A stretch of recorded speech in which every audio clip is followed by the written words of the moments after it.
Work previously on one side was turn off all emotions and just like power through. And work now is like, I can't do my work without like really being there and like feeling all of the things and like knowing how I'm feeling and like having that level of self-awareness, because I can't show up without doing that. Welcome everyone to another episode of What It's Like to Be You, a show where I interview people about their experience as their Enneagram type. I'm really excited about the show today because we are interviewing a friend and client of mine named Kelsey, who is a type 3, which is also my type. It's always really fun to get to talk to threes who've cultivated a level of self-awareness where we can really dig into the inner world. It's very personally fun for me, and also it's really interesting to me how, as a coach, most of the clients that I coach are threes for a lot of reasons. I coach a lot of people in the startup world, like founders and investors, and threes typically self-select into those roles more than other types. Also, there's a sense that threes are oriented to self-development naturally, and because of that, they're the most likely type to seek out a coach. So I find myself taking more meetings with threes than any other type. Type 3, the achiever, is, or I like to call it the value seeker. The passion of a 3 is vanity. And it's really just, we use the word vanity in all kinds of different ways these days, but what it's pointing to is a kind of suffering in the heart where it feels like I have to become extraordinary or be absolutely outstanding at something in order to justify my existence. Otherwise, I'm doomed to the oblivion of worthlessness. The basic desire is to be valuable and to be a person worthy of admiration. This is a really great introduction to the 3, this conversation. I think Kelsey is really inspiring, and the company she is building even itself has a 3-ish quality.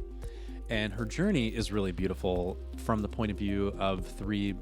Basically, we're gonna get into this in the actual conversation, but early in her career, wanting to find a place of work that was like her ticket to success, and then having a really bad experience, and then kind of having a moment of deep inner reconciliation where she had to ask herself what she really wanted, which is, in a sense, like the thing that's most important for all threes. And every 3, if they're lucky, has a kind of reconciliation like this. And so we get into that, and we get into what she's currently up to, and we get into, of course, what it's like to be her as a 3, and certainly now as a 3 founder and leader of a company that has, as I said, this kind of 3-ish flavor. Our company, just a quick thing about it, is she is building a company called Candor, which is trying to help people give and receive more authentic feedback to create more interpersonal goodness in the workplace so that you can find your kind of home in a workplace. And I'm going to let her speak about it because she's a great spokesman for it. And I think we'll just get into it. So without further ado, please welcome my friend Kelsey.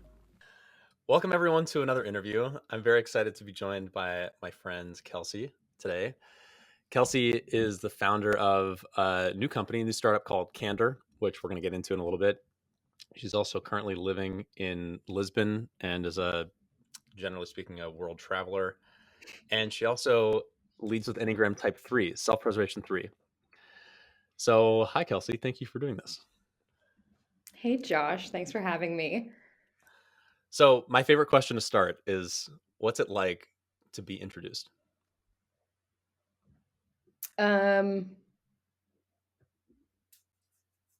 It's always a little bit weird hearing someone reflect back what they perceive of you. But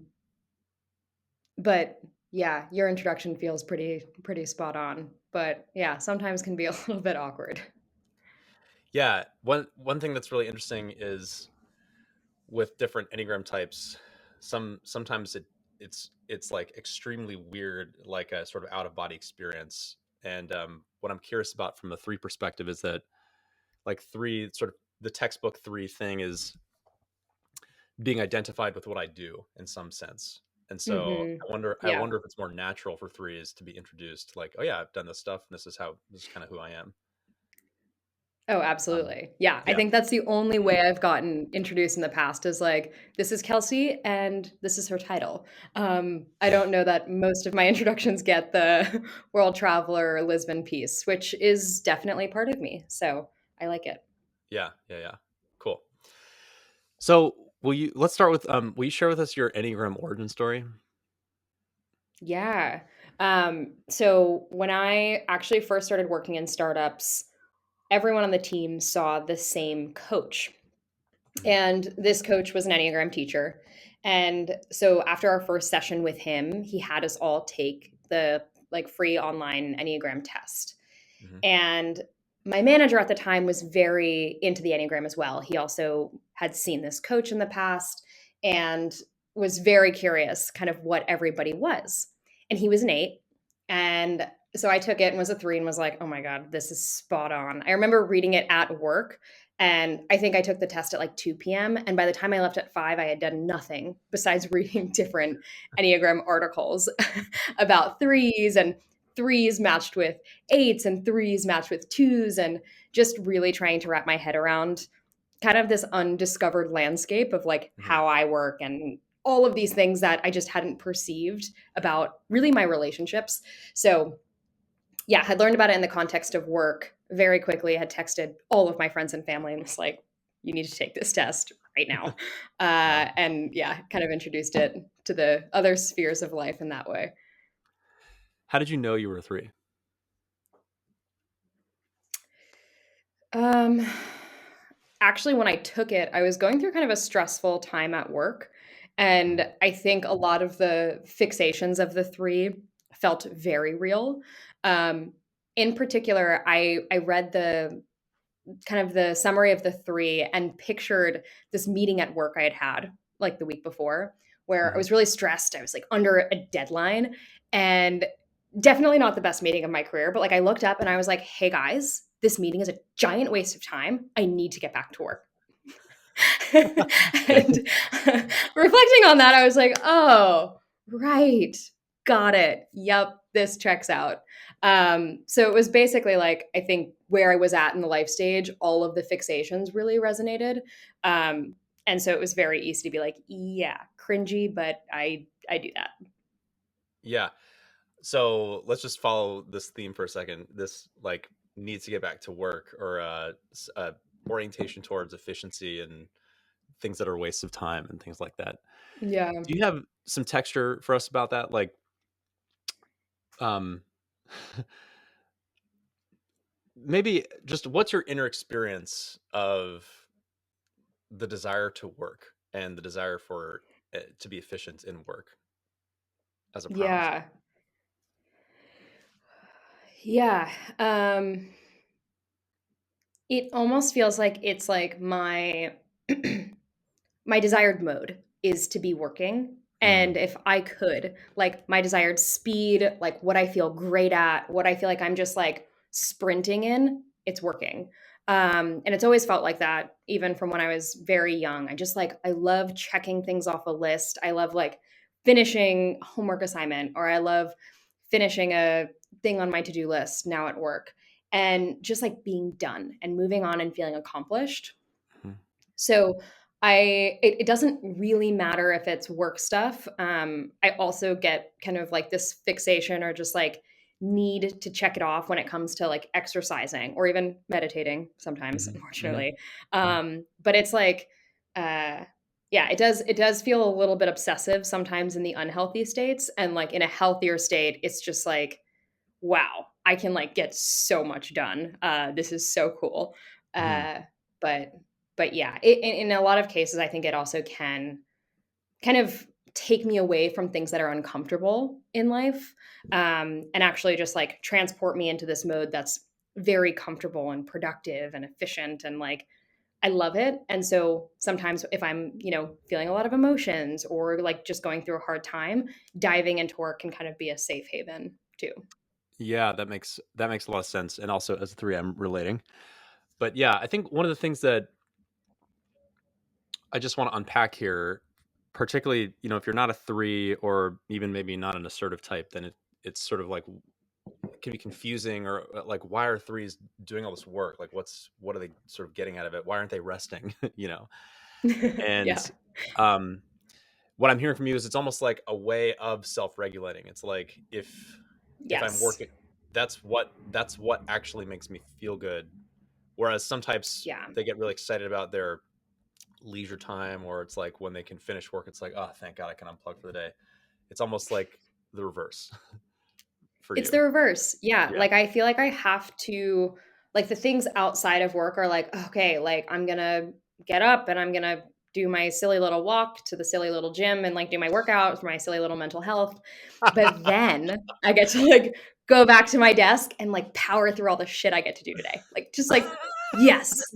Um so it is definitely reversed. I think especially when I love my work. I think that always, it hasn't always been the case. There's been times where work can feel very mundane or repetitive, but particularly in starting a company where every day is really different and challenging and kind of like different problems that I can context switch into, that is totally my jam. This loving your work versus not loving your work thing, I think that's a really interesting theme too, and especially in the context of three. I'm curious how you relate to this. Like, one thing that I've certainly experienced as a three, and I think a lot of threes experience, is finding themselves in situations where work is required of them to perform well, but it's not Yeah. something that's really their passion, but doing it anyway. Or what's it like, and can you contrast doing work that you don't love versus work that you do love, and what is there a that can you Yeah. paint that landscape for us? Yeah. I think it's so easy to look around and say, this is what people want me to be or want me to do. Mm, And knowing that I'm can be good at it, just like start running in a path that I don't feel particularly connected to, but I look around and I'm like, all right, well, like this is what my friends think I am, or this is what my parents want me to be. And so I'm just gonna like go do that thing and like be that thing for them. Cause that also is like a weird kind of like, it makes maybe like in a sense could feel like success is like being what the people around you want you to be. Like that can mm, feel like success. And so it's really easy to get caught in that trap. And I definitely have been in roles where that was the case, where living in San Francisco, for example, everyone's like, oh, you know, you have to join a rocket ship and you have to be early at the rocket ship and equity and all of these things. You're going to learn so much about the 0 to 10,000 or whatever it is. Um, and that's the dream. Like that's the dream of being in mhm, San Francisco and being in Silicon Valley. So I was like, yeah, that's definitely my dream. And so I joined a rocket ship as like employee 8. And to give you a sense, like I didn't know what the product did until like week 3 on the job. And like honestly, I didn't care. Just wow. like yeah, like sad, sick, awful. But I was just like, this is my this is my ticket. Like this is where I'm gonna learn. This is where I'm gonna like grow into this kind of like success story that everyone talks about. Like this is the reason Mm, why I work in startups. And on that journey, I was at that company for just over a year, and it was really tough because on one hand I had this like picture of what everyone thought, you know, was being successful in Silicon Valley, which is like join an early stage startup, have a ton of impact, own a lot of different domains within the company, you know, scale your teams, blah blah blah. And on the mhm, other hand, like I didn't really fit with the culture. I didn't really enjoy working with my teammates. I had no care at all for what the product did or was, or the space that we were in, or the problem that we were solving. mhm, And so on one side, like alignment and all the things that I thought I should be aligned on was there. And on the other side, it was like all of the things that I didn't perceive to be important were just so mismatched. Um, so yeah, that was a probably like non-aligned experience of being a 3, of just mhm. kind of chasing what everyone told me I should be chasing. Yeah, I was actually just in the moment there really struck by your use of the word "the dream." Like that's the dream, Yeah. almost like this Yeah. um this thing that exists in the sky, like that we look up to. It's like this is the Yes. capital T, capital D, the dream. And Right. how did Right. you like? Where did that come from? And what's in other words, I'm wondering where you got the idea that that was the dream. Yeah, I mean, I think it started as a child, right? Mm, Like parents being like, "Hey, you're gonna go get a good job and you're gonna make a lot of money and mhm, maybe one day you'll land in Forbes." right? That was like from kind of a younger age, like Mm-hmm. parents being like, hey, go get yourself a good job, make something of yourself. Mm-hmm. And then I think after moving out to San Francisco, I joined a company that didn't have any product market fit, but I loved it. Like I drank all the Kool-Aid that they served at this company. And the product didn't work. Like it was very much like not the dream. And Okay. I remember going to like Dolores Park and hanging out with other people in tech. And I was so high. I was like, I love the team. Like we're building something that matters. And they're like, yeah, but like, are you guys making money? Like, Uh-huh. are you raising more VC funds? And I was like, well, no, like we're still like trying to figure all that stuff out, but like it's so fun. And I Uh-huh. think like kind of comparing to my peers who were also on like, rocket ship trajectories, they're kind of like, oh, Kelsey, like how cute. Like I'm happy you're happy, Mm-hmm. but like you're not actually going to make any money that way. You actually like are wasting your time and your Mm-hmm. talent by going to a company that isn't doing as well as the 27 other million companies in SF that are exploding right now. So like kind of like what are you doing? And I was like, oh god, yeah, you're right. Like what am I doing? Being happy? What? No, I need to go join a rocket ship. So Uh-huh. yeah.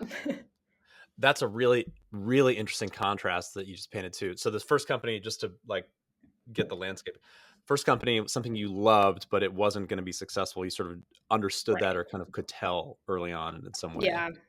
And Yeah. then, so is what happened was you chose to leave and then go somewhere else. Yeah, so the company at the time was not doing super well. And we ended up having kind of an acqui-hire acquisition, but not really an acquisition, more of a acquisition of the team. Mm-hmm. And at that point I was like, you know what? I'm going to go figure out what to do next. And my only prerequisite was the company needs to be crushing it. Like blatant, this company is going to do so well. And I basically laid aside all of the things that were great about my previous experience and was like, this is the only thing that matters. Like maniacally, like this is the Yeah. thing that will make me win. Uh-huh. It's funny. I feel like it's sort of charming the way you're describing this. But I can feel the intensity of that narrowness and Yeah, totally. yeah, like it's almost like it's funny the way you're telling it in retrospect, but the the experience of like having been at a place that you're like, okay, wait, this was not not a ticket, to use your word. Like Yeah, this, it wasn't a good right. ticket. And so something like finding a good ticket or like supergluing yourself to a Exactly. rocket ship became Exactly. the thing. Yeah. So then after, so you worked there for a year and you realized and you didn't like it. Yeah, True. it was awful. Yeah. Yeah, it was definitely like a low point in my life, I would say. Mm-hmm. Because work has been this safe haven, and even if the business wasn't doing well, or I was taking a class I didn't like in college, or something wasn't aligned, I always like enjoyed doing things. Like I loved Mm-hmm. getting up, getting out of bed, and like conquering my day. And this working at this company was the first time in my life where I just like I didn't want to do anything. Like I wanted to like lay in bed all day, which for a three is like a really weird feeling. Yeah. Um, and yeah, it just like I didn't feel useful anymore. I didn't Mm-hmm. feel like valued at the company at all. Um, and I didn't feel like even when I was doing well, it meant anything. Where that's very different because like I could derive joy of just like I could have a to-do list which is like water plants. Like I check it off and I'm like, yes, did it. And so to like be growing a company to like millions and millions and dollars of revenue and like not feel value from that was a Mm-hmm. really weird experience that I wasn't, I guess, expecting. Mm-hmm. Yeah. So so then what happened? What's the rest of the story? Yeah. Well, basically got to a point where I was physically getting really sick. So I was getting like migraines every single day Wow. and so nauseous that like I couldn't get out of bed. And I was like, all Yeah. right, this is weird. Like this is just not going to fly. And so, yeah, basically like did a year, was like, I can't do this anymore. Um, and decided to leave. Had no plan, Mm-hmm. and like no idea what I was going to do next. I had no idea if like leaving made me unmarketable as a candidate. I had no idea what type of company would even excite me. I looked at JDs for like 2 months straight, and they all seemed awful. I was like, I'm just not excited about any of these jobs. Um, so for a while, I was just kind of exploring, decompressing, taking walks on the beach, um, and just like really trying to figure out who I wanted to be. Yeah. Because clearly I had like done the dream, and that wasn't me. And so like kind of it was like what is me? Um, Mm. so I had always had this like kind of itch in the back of my head of like, I really want to start something. And I had started things on a smaller scale. I had started organizations in college. I had Yeah. worked with a classmate of mine who started a company and worked on that company for a couple of years in school. And so, like, I loved kind of the entrepreneurial journey, but at the time, I was very scared of like, well, what do I start? Like, what can I bring to the world that doesn't exist yet? And like, am I actually going to be good enough to do that? Like, will anyone care what I'm doing? Mm-hmm. So it was maybe 4 months of just like kind of that type of headspace. And I consulted for a bit just to kind of like make money and not put pressure on the process. Mm-hmm. And like 6 months after I left, kind of was like, all right, I'm ready to work full time on what is now Candor. Mm-hmm. And yeah, kind of like started the founding process there. Yeah. Yeah. Is Gosh, there's so many directions to go from this. One thing that I wanted to point out about your story and even the way that you were framing it is like you tried something and you realized that it wasn't you. And so then this Yeah. question, what is me? That's in a sense such a fundamental three question. And what was the process like? Like how did you know what how do you know what is and isn't you? Yeah, I think I was so deep into what is not me, and this felt like mentally really taxing, like not wanting to get out of bed in the morning, but also Mm, like physically really taxing. I, got actually like sick from it, and um yeah, and then mhm, yeah. So I think I was so far deep into the zone of like, all right, this is not working. That basically, as I started decompressing, there were small things that I was bringing into my routine. Like, I actually took oil painting in college and loved it. I mm, don't consider myself creative at all, mhm, but for some reason, oil painting just like was really cool to mhm, me, and I just like really enjoyed the time. So when I left my job, I was like, you know what?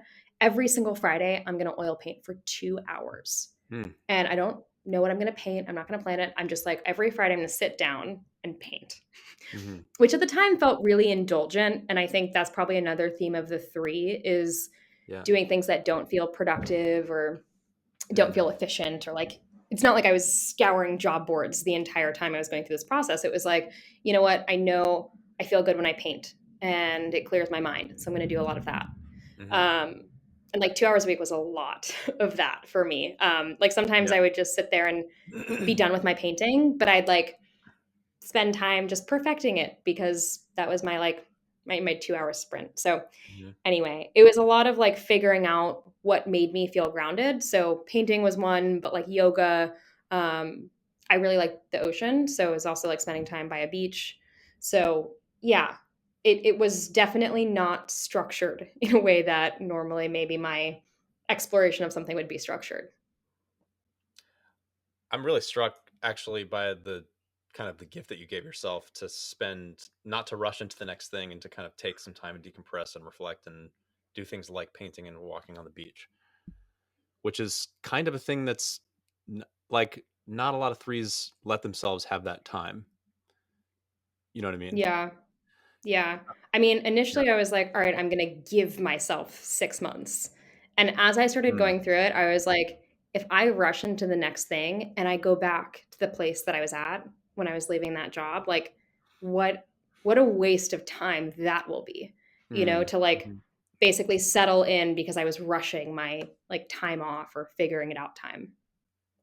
Interesting. So there's kind of even a way that you justified it in your head as Yeah. like, this actually Yeah, is going to yeah. be worth my time, even though it maybe doesn't feel like Yes. it at the moment because yeah, Yes. yeah. And then is founding Candor or being a founder sort of like part of or a variation on quote unquote the dream? Um, Founding like Candor in particular Mhm. has felt like the most me thing I've ever done. Beautiful. Yeah. Um, and yeah, I don't actually think that it would be anybody else's dream. So it's Mhm. definitely not the dream. It's Uh-huh. it's definitely my dream. And I guess the reason why I say that is it's not like in the same way that the company that I worked at that is the rocketship, like that was such an obvious kind of like great business, great venture backed, grows super fast. Like Mhm. it's obviously going to succeed. And Candor's in this space where we're trying to solve like a real human problem, which is like, how do you understand what somebody is like to work with? Mm. And Mhm. that's a really hard problem to solve. It's like Mhm. the most important problem I've ever encountered, ever in my life.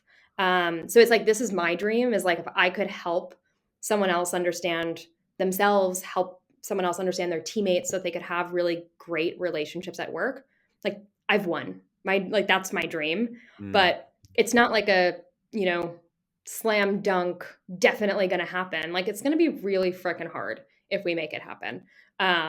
It's a thing I want to work on, but yeah, it doesn't feel like the maybe the fastest point to success is not this path. Sure. Yeah.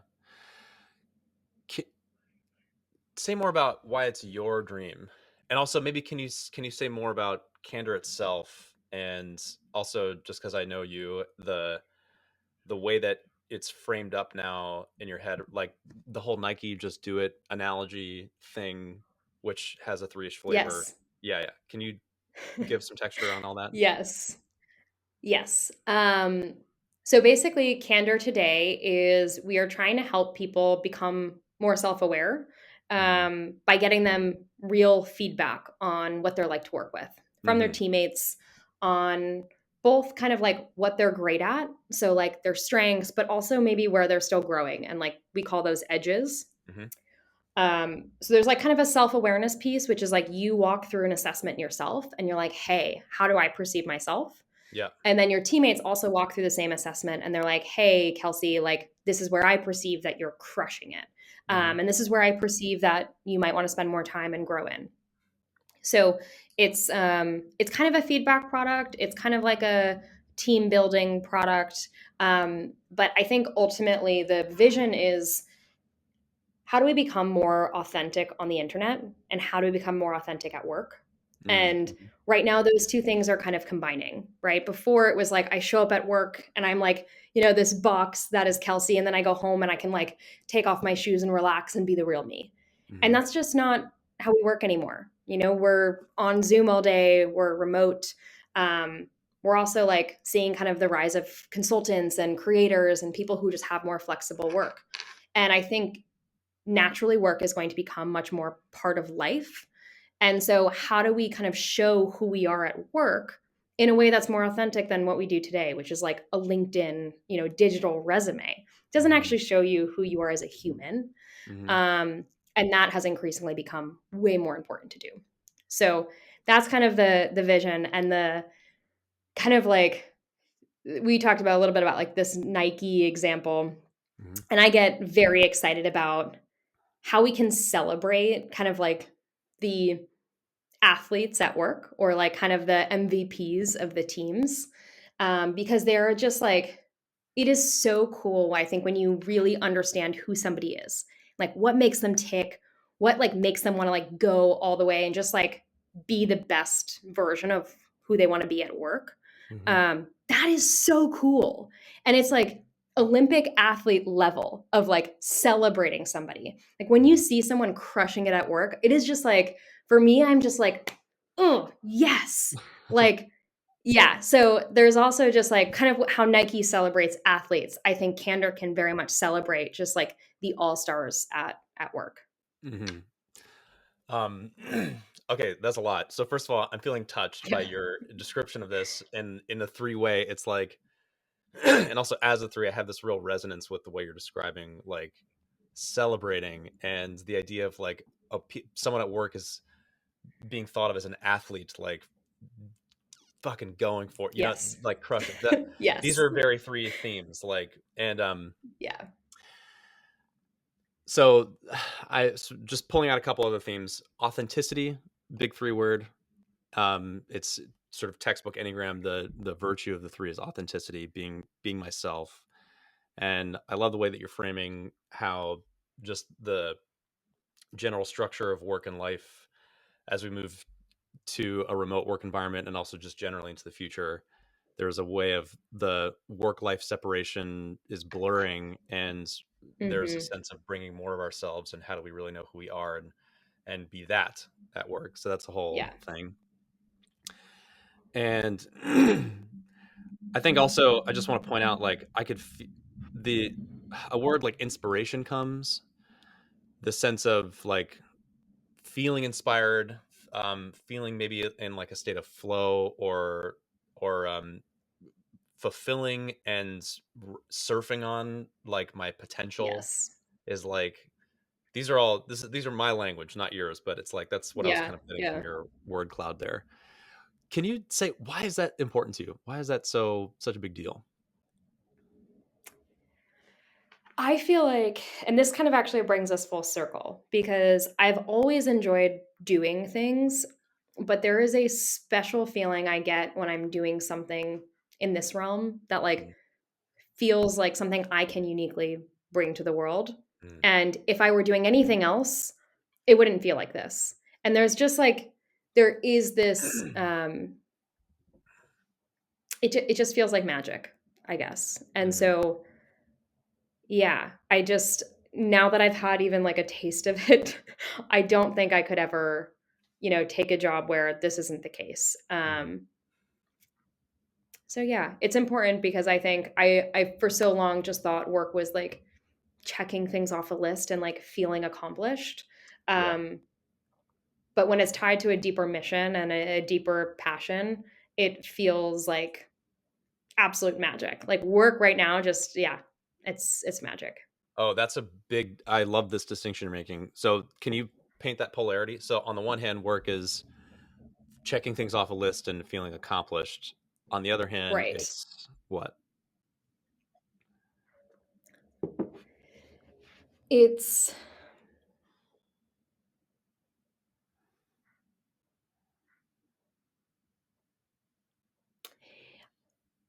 it's like it's contributing the thing to the world that only I can contribute.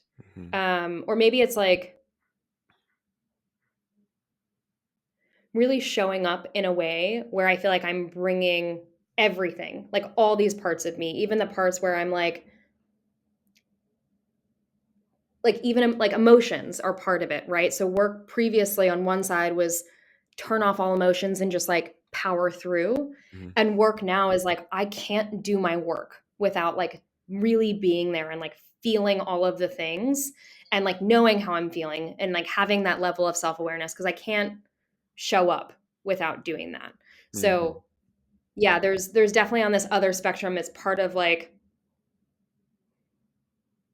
I guess like what I'm bringing to the table and not just that I'm showing up at the table. Yeah, it's almost like, or my words for it are, so you have on this one hand productivity checklists, feeling accomplished. On the other hand, Yeah. a state of um, bringing my whole self to something that Yes. is, it's like the fibers of my being are aligning themselves to something that, um, that feels like me, and that feels really nourishing in the process of just being and doing it. Yes. Yeah. Exactly. Um, so this thing about emotions and turning them off versus having them present is also an interesting three theme. Can you talk about, like, has that been a journey for you? Is there a kind of before and after that you can trace of, Oh yeah. Oh yeah, yes. so you go ahead. What's that like? Yeah, I mean, the before photo is definitely kind of in college. I was just like this human doer. Hmm. I did everything, like every club, every class, Hmm. every like social thing. I just did it all. And it really didn't leave a lot of space for emotions because emotions were just inefficient and slowed me down. And like I didn't have time to cry between like the 2 minutes I had between this class and this club. Like it was just like, no, turn it off, shove it down, move on. Um, and the before photo was like at times I would get, and I didn't like kind of internalize it at the time, but like I had moments where I would sit in my closet and organize my shoes because like that was the sense of control that I needed. And like that was my outlet, which is like really strange, but like my shoes are always like, they were always color coordinated and just like perfectly in line, which is bizarre looking back on now. But I would say like it's been a really uncomfortable journey. And I think you've seen a lot of this as in our coaching time together. Hmm. But, when I made the decision of like, I'm going to go through this time of uncertainty and have no idea what I'm going to do next, but I'm going to give myself a chance to figure it out. Um, that like not knowing what I was doing, being unemployed, um, and basically all of the like labels that I was really terrified of my whole life. It took a lot to like really be in that and also just like keep my heart open to whatever emotion would come up. Um, And it was, I think I had this fear when I was going through that of like, am I ever going to stop crying? Like, I'm pretty sure if I start, I'm just Hmm. not going to stop. Cause I've just like, I've like suppressed all of these things for so many years. And so I did stop crying. So that was good. And I really liked the metaphor you used of just like the surfing the waves because there like was definitely a time in my journey where I feel like I was just getting pummeled and I was in the what is it, the break zone. Sure. Um, and it's like it's very emotionally draining. Hmm. And I feel like now that I've gotten a little bit more in touch, or maybe just even more comfortable with having emotions, we'll start there. Yeah. Okay. It's been it's been easier, like going through a difficult time and like really feeling all of those things in the moment. Hmm. Um, and I've been trying to remind myself it's like it's not an inconvenience. It's, it's just like it's part of the process and this is part of Hmm. life. And if I Right. don't do it now, it's going to come out later and it's going to take way longer to untwine, all the things I've suppressed for so long. So I Uh-huh. should just like do it now and like be sad and be in my feels. Yes. Cuz otherwise it's going to be like a lot of trauma I need to fix. So, yeah. It's so funny to me how type reveals itself in all these ways. Like even the way that you're describing being with your feelings, it's like, okay, let me just do this now, Yes. so that it doesn't Yes. cost me a lot more So time I later. don't like get caught organizing my shoes in the Yeah. closet. Right. Right. Yeah, yeah. Yeah. Um. So the actually one of the things that you said that I really resonate with actually as a three myself is the sense of if I start crying, it'll be forever. It's Yeah. like I won't be able to turn it off. Yeah. And that's can you just say something like some words about that? Like what is that experience like? And actually It's like, let me frame it a little more. It's like yeah. what I'm picturing is there you are going about your day or your life and you're being productive, efficient, doing lots of things and Yeah. feelings are coming up in some kind of way and you're aware of it and it's almost like Right. you're aware that you could sort of dip into it, but if you did there would be something that like I don't want to put words in your mouth, so what's Yeah, it's like a yeah. trade-off. Like Okay. every single time an emotion comes up, either you're like with it and you do Mhm. it then, or you have like this like it's like an IOU book or like a backlog. It's like, and this is like a shitty startup comparison, but Okay. it's like either you ship one new product thing a week or you put it in the backlog. But like, you can only ship one new product thing a week. You can only like feel the feeling, when you have it, or you stick it in the backlog, and all of a sudden you have this like long list of like shit you need to build tomorrow. And you can't do that. And so it just like, you feel like everything's just going to combust at the seams. And like, this is like the same thing with emotions, is like, if you leave too many things in the backlog, the feeling is like, oh my God, if I even open the door, if I even like open that Asana board, I'm just going to explode, because like, oh my God, how much stuff I've been shoving back there. And so as soon as someone like, and this is like still, I'm going with this stupid metaphor, but like someone pulls a task from the backlog and is like, hey, but what about this? Or it's like, hey, Kelsey, like, what about that like little trauma that you just like never really looked at because you were busy? And like someone just like pulls a thread and you're like, oh my God, I can't even, like, whoa. Like if I like look at that now, there's so much stuff I have to deal with. Like as a product of that. Yeah. I love this analogy. Yeah, it's Awful. there. I'm sorry. No, it's okay. It's like I mean, it's really vivid in terms of describing the real feeling of overwhelm. Like Yeah. and yeah, this it also in a sense gives a whole new meaning to the word flow, which is another sort of three word. It's like being in Yeah. flow is allowing things to flow, for example, your emotions, not sort of Yes. canning them or cauterizing it, or Yes. like, letting the pipe get gunked up. Yeah. Hmm. Yeah. No, that feels super real, where it's like, um, actually personally right now, I feel like I've been kind of on a high for a while, Hmm. where the team is crushing it. Like work is just like really good. Yeah. Um, I'm living in my favorite place on the entire planet, which is Hmm. Lisbon. Hmm. And like everything has just been like kind of up here flowing. Hmm. And there's been moments, I think, recently where like things start to dip, Okay. and something in my life is like comes up where it's just difficult and there's a lot of emotions with it. Hmm. But at the same time, it doesn't feel like everything's just like kind of fallen off the flow. It's just like, it just feels like this is a dip. Hmm. And I have to like be with it, because I guess if we're like talking about like flow, we're thinking like of a surfboard, right? So you're like on a wave, and then like you kind of have this like lull, and you're just kind of laying there and you're like, yep, I'm here. I'm still with it. Like Hmm. this kind of sucks, but like I'm not going to derail my whole life to like feel this emotion, but I'm just like going to be with it. And it's just like part of my life. Because I Hmm. think for a long time, I felt like when there was like bad news or catastrophe or like something came up, if I dealt with it in that moment, everything would take a pause. Hmm. And I would just like have to sit there and cry for like, I don't know, 7 days straight or something. Um, but yeah, more and more I'm feeling like bad things can happen. And I'm probably just like, it's going to suck. And like, it feels bad, but like, it's still the same, like I'm still just going, still life.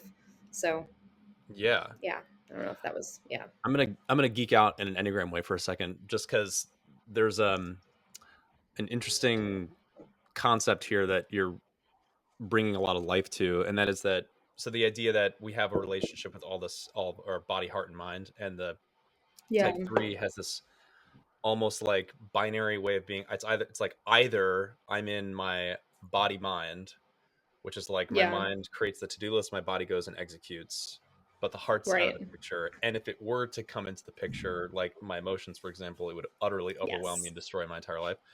Yes. um And I can't do any body, can't do any mind things. that's I'm right. just like there crying. Yes, and there's Yeah. like this wall Yes. separating, and if I'm over in the heart space, then I just have to be here for 7 days while I'm crying. But there's this Yes. kind of growth. Part of the growth journey of the 3 is letting that wall dissolve and then bringing my heart with me always. And so this Right. sense of, yeah, so that's in a sense like you read about that maybe in an Enneagram textbook, or I was thinking actually of this particular section in a book called Understanding the Enneagram, by Don Reese Yeah. and Russ Hudson. But anyway, so you read about like the body and the heart and the mind, but here's like you're actually living this example of what that really means. So anyway, thanks for indulging my little explanation there. No, I love it. Yeah. Yeah. So um let's talk about rest. Oh, good one. Yeah. What's your relationship with resting? Ah. um, I I'm laughing because it's like it's come up a lot lately. Um, Mm-hmm. since starting Candor, I think I've just been so energized by work that I haven't taken time to rest. And when I have, it's been almost like I didn't mean to. I mentioned to you that like I was like, oh, so indulgent. I spent 3 hours just laying on the couch Right. watching Netflix. Yeah. Like, Yeah. and I like, oh, can't believe I did that. And it and it was it was like a Sunday and I had spent like the entire day working and I just like had gotten home and just like melted into my couch. I don't think I even took my shoes off. And it just was like one of those things where I was like, oh, like I just felt so like almost gluttonous that I had done that. Mm-hmm. Um so recently I took my first day off in a while and was encouraged not to make any plans and just Mm-hmm. like go outside and go for a walk and see where I ended up. And honestly, it was very restorative in a weird way. I think usually my vacations are like have a purpose. So like I'm either going to like go see a thing or like go see a friend or like do something. And so it was a very weird exercise not to have a goal associated with a time or day or like, you know, anything. Even leaving the house without a goal is like very strange. So I think that was actually restful in a way that I hadn't maybe experienced before because most of my rest is either like not planned or like planned to a T. It's like either like I'm like so tired that like I just end up on the couch for 3 hours and that's Mm-hmm. like wild and feels really bad, or Mm-hmm. I've like planned my entire vacation to a T and it's like, well, I've like checked off the list of seeing my friends that I haven't seen in a while or seeing this new place that I haven't seen or trying this new food. And so yeah, recently I've been trying to stay out of those two buckets and be actually restorative with the time. Right. So have you discovered, or are you discovering now, what kinds of, like, what is restorative for you, and what does it mean to be restored? I do think a lot of it is like my mental state. So, actually, like meditation is very restorative. It's not, Mm-hmm. and maybe it's like, maybe it is considered rest, but like every single day I try to meditate at least for 10 minutes. Mm-hmm. And that part of my day, I actually like it's not being not stressed is maybe the thing I'm kind of struggling with because it's not like relaxing. It's like I need to do this thing to give my brain space to show up the way that I want to show up when I'm, you know, at work or at home or Mm-hmm. whatever. And I think of like my day off walking around my neighborhood with no plan very similarly, where it's like I needed to give my brain a rest so that it could basically like perform better when I needed it to. Mm-hmm. Um, so yeah, for me, it's a lot of like the mental space of how can I like disconnect, be a little bit more present, and just like get a little bit more grounded. And it doesn't take long to do that, so it doesn't feel like I need to like go sleep or go on a vacation. It's just like how do I get back to a place where my mind is in the right spot? Mm-hmm. Mm-hmm. And so how do you summon the discipline in yourself to stay consistent with the meditation practice or something like that?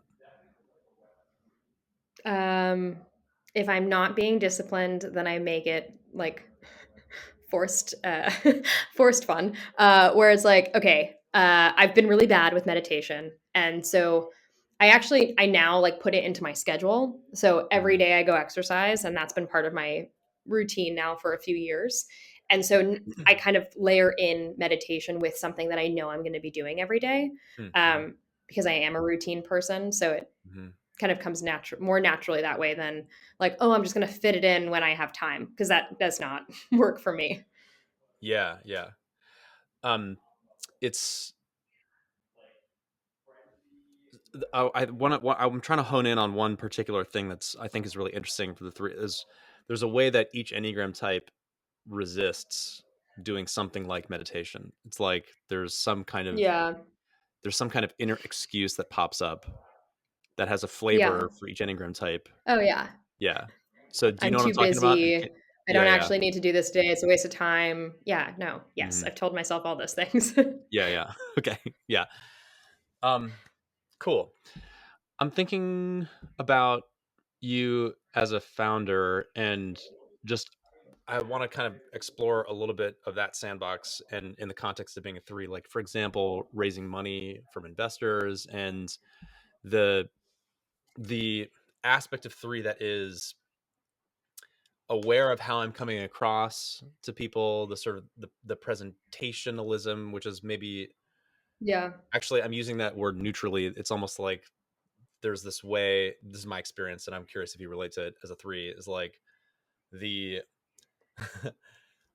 in the inescapable awareness that I am being perceived in some way. It's like Yes. and and Uh, yeah. and yeah, so can you talk about that and in particular like being I think raising money is a really interesting domain to explore that in. And maybe there's also well, Yeah. let's start there. Go ahead. Yeah. I mean, raising money was probably the most difficult thing I have had to do Mhm. since starting a company. And not because like it was hard in a traditional sense. Like it didn't take that long. It didn't, I was able to do it, which is kind of the metric for success. Mhm. But mentally I was in such a bad place fundraising. Mm. Uh, because it is like when you're raising at the stage that Candor's at, which is quite early, when Mhm. someone gives you money, it's not because they think that what you've built is like incredible, amazing, like they love exactly what you've done to date. It's like, okay, Kelsey seems like she might be kind of smart and maybe she likes this industry and we think the market is cool. And so we're just like going to take a bet on that, like Kelsey can figure it out. Mhm. And so because of the fact that it was so early when I was first fundraising, I didn't have a team. And so any failure felt so personal. You're It was right. like they don't like me. They don't Mhm. like this thing that like I love. That like I said, like feels very me. Also, like Yeah. this is like the problem I've decided to dedicate my life to. Yeah. And so you can imagine, I chatted in my first round of fundraising, chatted with about 60 investors, and like maybe like 40 of them, we'll call it 30 because some of them just like don't get back to you, but 30 of them are like, no, thank you, I'm not interested. Right. And I'm like, okay, like, ouch. Like you don't like me or you don't like this like mission that I'm working on, and Mhm. that sucks because like maybe am I not seeing what you're seeing about me? Like, is there something that like inherently is not worth even the risk of investing even a small amount? Mhm. Um, so in the beginning, it just like it felt so deeply personal, and of course, every founder who's fundraised before is like, "Don't take it personally. Everyone gets rejected." But like, no, as a three, it is so hard to like all day, every day, you're on the phone, like really putting yourself out there, and you're Mhm. putting this thing out there, and you're asking people for money, which is like really weird of a thing. Like, it's a weird thing to do is to ask Uh-huh. people for money for this Sure. thing that you built by Uh-huh. yourself, Uh-huh. and they're like, "No." You're like, okay. um, so yeah, I would say it's different than any other thing I've ever done. And yeah, in a way, it like has made me a lot more comfortable with like failing and being told no. I think I thought I had been told no before. I definitely hadn't like this. Mhm. Um, so yeah, the second time I went and fundraised, it was definitely different. Um, but that first round of getting rejected constantly and knowing that these people either don't like you or don't like what you're building is really hard to stomach, especially when you don't have a team, right? Like there's no one else around to like really take the brunt of this besides, and I'm a solo founder also. I don't think this is Mhm. the case for every founder, Mhm. but like being like it's on me. Like all of this failure, all of this rejection is just a reflection of me. Mm-hmm. So it was, I'm glad I did it. And like, it was a huge learning experience, huge learning curve, but it was hard. What helped you get through that? What was that? What helped you get through that? Um, my partner. Honestly, I don't think I had one really low day where I was like, I'm going to fail. No one's going to give me any money. I'm going to have to like put my tail in between my legs and like go get a job because this is like not going to work without being able to raise money. Mm-hmm. And I was just like, I was so down. I had gotten a rejection from this investor that I really liked and I thought we clicked with. And it's like going on a fantastic first date or even a second date and the person being like, I'm just not that into you. Mm-hmm. And so I got one of those emails and I woke up and I was like, I'm not getting out of bed this morning. Just like, I'm not into it. I'm tired. I'm so sad. He's like, get up. You can like go cry on the treadmill, but like, we're going to go to the gym. We're going to like get you moving. And honestly, like that was all I needed is like, I just needed a little kick in the butt. And not having a co-founder, I think I could have very much just like wallowed for a while. Mm-hmm. And, yeah, I'm very, very grateful for him just kind of like pushing me when I knew I needed to be pushed. Mm-hmm. So that was a big piece of it. And then yeah, I think just being persistent, like a lot of fundraising is just talking to enough people. It's like sales. So in a way, it is a little bit of numbers game. And a lot of it is numbers game because you're still trying to figure out your story and what resonates and like figuring out your pitch. And so literally the day after that happened, I got on a call and someone was like, "Hey, we'd like to give you a term sheet." I was like, "Right. Okay. Got it." And so it was just it was like it's so easy to get wrapped up in all of the rejections and the negatives. But I do think having someone who is like willing to give me a little push and be like, "Do not go into your dark place. You Mm-hmm. are fine. Like you're going to keep pushing through this." And like it was literally one day more of calls. And then we got our term sheet. And of course, when someone gives you a term sheet, then everyone else is like, "Oh my God, we'd love to give you money." I'm like, "Of course you would." Great. Uh, So yeah. yeah. And one thing that struck me about that moment with your partner was that there was something about getting back in your body during Yeah. that sort of spiral that was like, okay, go walk, go do Yeah. something, get moving. That helped Yes. kind of, yeah. And that sounded like a really low moment. And I just want to also point out that, threes, sort of these assertive types, threes and sevens and eights are, in a sense, the most likely to be founders.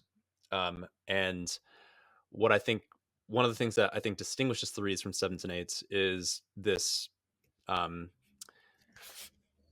identification, almost like my work product is me.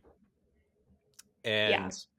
And that it's, in a sense, maybe harder for a three to to sustain constant rejection for this thing that is me, especially as you're saying as an Yeah. early stage single or like solo founder. It's like, because giving you money is a vote of confidence in you. It's not even something that you've built necessarily yet, right? Yeah. So, and the dating Right. analogy is actually really apropos in that sense, you know.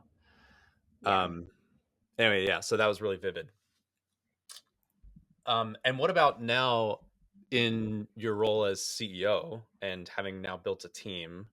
And what's it like for you to be sort of leading a team? And what's, maybe we'll actually, let me start there. Period. Go ahead. Um, it's a lot of fun.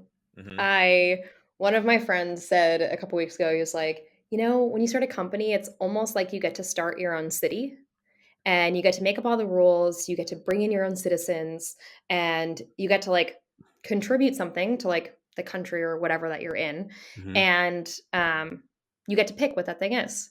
And it's like having a little city. And so I really like that analogy, and it very much does feel like that. And there are really hard parts of being a leader too. Um, you know, having to lay someone off, which I had to do that. And Mm-hmm. there are really cool parts of it, which is like I hired someone totally out of my league and they're crushing it and like moving us like 10 times faster than I'd be able to do on my own. Mhm. And so, yeah, I think a lot of it is about kind of the team that I've been able to bring on has just like, it's just been so cool to watch Mhm. everyone be kind of just in the same boat that I've been in alone for so long. To like have 3 other people in that boat with me is really cool. And then for them to also be excellent at their roles, and like for me to just like stand back and appreciate how hard it was to do their roles at like 20% and have them do it at like 150% is just like, oh, it's really cool. So yeah, leading honestly has felt natural at this stage. I imagine when it gets bigger, I'll have bigger problems. Um, but as like a very small city of, I think we're like 6 people now, it's been really awesome. Mhm. Yeah. And can you share a little bit too about, particularly given what candor is, Yeah. the feedback nature that is the content, the guts of what candor is, how that plays in your company culture and the kinds of feedback that you are getting or giving, and just what is feedback like in candor? Yeah. I mean, we have a really cool culture internally where Mhm. everyone that signed on to be at this stage like cares about the product. And I think the same way that I have candor kind of like as a part of my makeup, they also are very similarly like direct, but also like super kind. Mhm. And it's cool. Like it comes out in various ways. Like our culture generally is very direct. So I our designer, he's amazing, super direct guy. Mhm. And one of our first few weeks working together, he looked at me and was like, "Are you going to hire a product manager?" And I was like, "Oh no, I wasn't planning on it. Like that's me. I'm product manager." And he was like, "We need to hire a product manager. You're not doing Okay. this well." And I was like, like thank you for telling me this. Like this is so cool. Like I had this fear, I think, that nobody would say anything because all of a sudden you're like they're big bad boss and like nobody's going to tell the boss something that they don't want to hear. And Mhm. I think different than that, our culture from the very beginning has been like, hey Kelsey, like this is not going well, or you're not doing this well, or hey, this is what I'm seeing, I'm not liking it. And so it is a very open culture. Actually, like 90% of our conversations in Slack are in public channels. We have like an explicit rule of like we don't do DMs unless it's like really private. Mhm. Um, so that's been like one piece. And yeah, I think the other piece of we are like very into like retros on how things are going. And we're very honest about what's going well and what's not. And I think like being open in the entire sense of the team is something I haven't experienced before. It's like you can have an open relationship with your manager, or you can have like an open relationship with a teammate, but it's never like all of the conversation and all of the problems are just like out for everyone to solve. Mhm. And I think that's been a really cool experience because I feel like the ownership or responsibility of culture is on everyone, and the problems of the company are everyone's to solve, not mine. Mhm. So it's been, I think, cool in that way because I feel very supported by that type of culture. Beautiful. Yeah. Um, it's almost like an organizational embodiment of authenticity itself. This sort of the virtue of the three. There's a way that, Yeah. and actually, I'm gonna bring this up because I'm curious how this works for you. Like the vulnerability that you've shared with your team at this stage, I think is really inspiring. And the retro that you wrote about the person that you had to let go and what that was like for you. And can you share a little bit about what that process was like, and the response it got from the team, and how you feel like it's impacted the culture so far at Candor?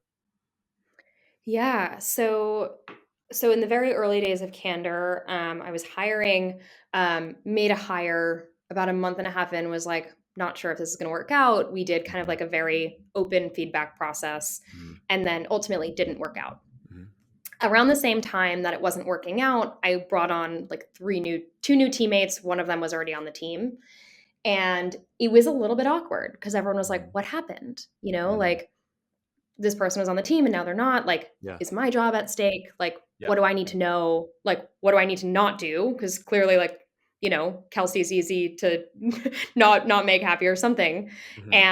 And there was definitely like a discomfort that I was sensing. And I chatted with everyone individually. And then I was like, you know what? I feel like I can kind of like, I can talk all I want, but I want to put something in writing where it's like, hey, here are the things that I messed up. Here's what went wrong. And here's what I'm going to do to not make the same mistake.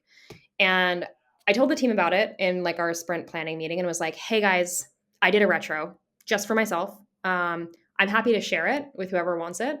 I'd like it to be just this team. So like, future teammates don't need to be privy to the info, but I Mhm. think it's like appropriate to offer to share it with you Mhm. so that you can understand kind of my thought process and my learning here. Mhm. And so shared it with a couple of teammates and they were all like, this was gutsy, but like, thank you for doing this Mhm. because one, it'll help us hire better as we kind of like delegate hiring more and we have hiring decisions happening in parallel. It'll Right. help us understand kind of your thinking around culture fit and what that means. And Mhm. also like it's cool to see you be so honest about like where you fucked up. And I was Mhm. like, yeah, like it definitely wasn't the comfortable thing to do. And I hope that I can do it at larger stages of the company, but we're kind of at the stage now where I trust everyone to like take information and be an adult and like understand that these things are never easy. So it was definitely like very vulnerable and like a little uncomfortable, but I'm happy I did it. That's beautiful. Yeah. And I think, I mean, one of the reasons I prompted you with that story is one of my experiences of the high side of three is, and I think this is sort of not talked about enough in the context of three, is the willingness of the three to expose myself, sort of light, dark, shadow, all the stuff, and even that language is maybe overused in this space. I just mean like the way that we made the mistakes that we've made, what we've learned. There's in a sense Mhm. that is an aspect of authenticity that is, I don't know, just kind of not really talked about enough, in my opinion. And there's a way that like you created a document in which you not just admitted certain mistakes, but also explained your own inner process around what caused those mistakes, how to avoid them in Yeah. the future. And it opened my sense as like a relational way of being at Candor, that it kind of set a precedent for honesty and for emotional vulnerability and these Yes. kinds of things. Right. Yeah. So, Yeah. I yeah. mean, that was kind of the coolest takeaway after it was people feeling like they could speak up if Hmm. something wasn't feeling right with culture or something Hmm. wasn't feeling right with another teammate's performance. And it wasn't like running to me and being like, "Hey, Kelsey, this thing is happening." It's like just like having an open conversation because Right. now we all know kind of what the baseline is and what should be expected. And Hmm. so it feels like a cool kind of like accountability precedent too, where it's like now I'm not the only one in my head being like, oh, I learned that thing. I should do it better next time. Hmm. It's like all of my teammates now also recognize that this is the thing that I've learned and that I Yeah. should be held accountable to do better next time. Right. Actually, just connecting a dot from a previous part of our conversation, like the Asana backlog of emotional processing, Hmm. and then opening that up to a state of actual just in the moment flow. That's sort of what's happening Yeah, at the organizational level too, as a result of that yeah, thing. So that's, totally. yeah, so that's pretty cool. Um, all right, well, I think we'll come to a close here in just a second. Is there anything else that feels relevant that we didn't talk about?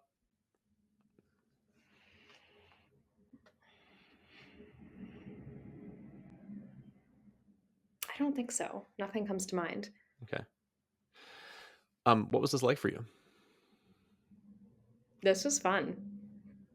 I liked it. It's Uh, um yeah, I feel like usually I get on calls about myself or about candor and it's very like I know all the answers and to the questions and mhm. this is a different in the way that I feel like we were just chatting, and I definitely couldn't have prepared if you sent me the questions beforehand. So yeah, it was cool. Well, thank you for doing this, and also thank you for sharing with us, and also in a sense demonstrating your my experience is a very beautiful capacity for self-reflection. And that's one of the reasons I think I'm doing this show in the first place, is to have this be a thing that people can learn from. So anyway, I just also, one other thing is, yeah, I really just have a sense of like the light shining from in you around not just candor, but also like who you are, which is maybe a 3 thing as well. Just like the inner radiance of the 3 is really it's touching me in the moment. So thank you for bringing that. Thank you. You're welcome. Thank you. Thanks for having me. This was fun.